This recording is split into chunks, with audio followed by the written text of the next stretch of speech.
శ్రీ విష్ణు రూపాయ నమశివాయ.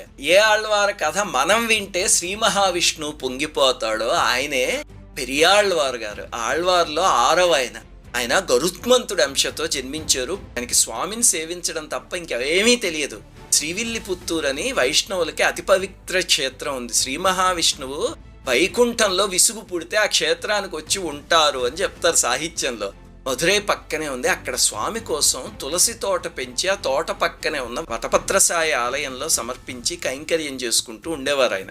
శ్రీ మహావిష్ణువు ఆయనతో స్నేహితుల్లాగా మాట్లాడేవారు ఆ విగ్రహంలోంచి. ఆయన చాలా వృద్ధులైపోయారు పాపం. చుట్టుపక్కల వాళ్ళందరూ ఏమిటో ఈయన వెర్రి, ఒక్క అక్షరం చదువుకోలేదు, ఒక్క రూపాయి సంపాదించలేదు అని ఆయన మీద జాలిపడేవారు. అది శ్రీ మహావిష్ణువుకి నచ్చలే. భగవంతుడు తలుచుకోవాలి కానీ విద్య ఎంతసేపు. ఆ కాలంలో మధురరాజు వల్లభదేవుడికి మోక్షం కావాలి అనే కుతూహలం కలిగింది. అయితే నేను ఏ దేవుణ్ణి పూజించాలి, ఇంతమంది